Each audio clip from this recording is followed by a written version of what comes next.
While Crossrail 1, or the Elizabeth line as we'll call it in this video, travels east to west, Crossrail 2 will head south to north, linking Surrey to Hertfordshire via London. The exact route of Crossrail 2 hasn't yet been finalised. Roughly though, it will travel north-eastward from stations in Shepperton, Hampton Court, Chessington South and Epsom. The colour of the line will be, well, we don't really know. TfL's proposed map route from 2015 shows all different kinds of colours, including Elizabeth line purple. But in this video, we'll use the limey green that features in the official Crossrail 2 logo.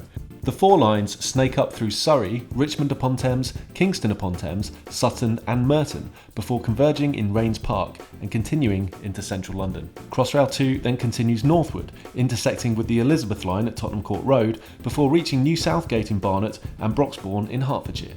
Here, the Paradise Wildlife Park and Lee Valley Boat Centre await. Sounds lovely.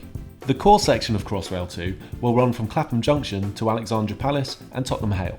30 trains per hour will run in each direction here, although trains further out will be less frequent. It's not yet decided whether the section between Clapham Junction and Wimbledon will run via Balham or Tooting.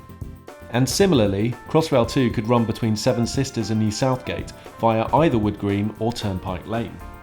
Crossrail 2 will serve several major interchanges, including Clapham Junction, Victoria, Tottenham Court Road, Seven Sisters and Euston St Pancras. Yep, you heard that right. The three major stations at Euston, St Pancras and King's Cross will be linked up with new platforms, creating a kind of mega station. The platforms will be beneath Somerstown, an area just north of the British Library. Elsewhere, two other stations will be linked up via new platforms.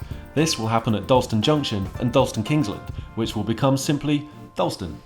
The only brand new station building for Crossrail 2, however, would be a £1 billion building on King's Road in Chelsea. Some locals are not happy about that, and it's possible the idea could be scrapped. The alternative might be a direct route from Clapham Junction to Victoria. But let's face it, Chelsea could sorely do with a tube station and better links to the east. In fact, various plans have tried to push this idea of a Chelsea to Hackney line since the 1970s. So far, they've all been unsuccessful.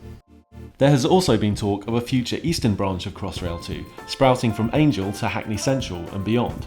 But this isn't part of the first phase of Crossrail 2, so for now a stub tunnel will probably be built to help enable construction of an extension at a later date. But, and this is a big but, none of this is certain yet because the future of Crossrail 2 is not clear. As the route hasn't yet been finalised, it hasn't even been submitted to Parliament yet.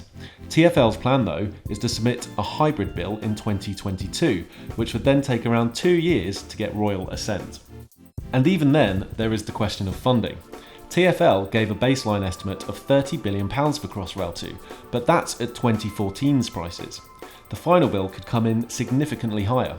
Let's not forget the Elizabeth line is already way over schedule and billions over budget. Both TfL and the Mayor of London, Sadiq Khan, suggest that Crossrail 2 could and should still be completed in the 2030s, but they admit there are questions of where all that money would come from. And less optimistic forecasts suggest Crossrail 2 could be put on the back burner or scrapped altogether. But even so much as a longer delay to Crossrail 2 could spell chaos for tube lines, which are already overcrowded. With London's population set to be over 10 million by the 2030s, can you imagine what the Northern Line will be like by then? London needs Crossrail 2, and in our opinion, the sooner the better.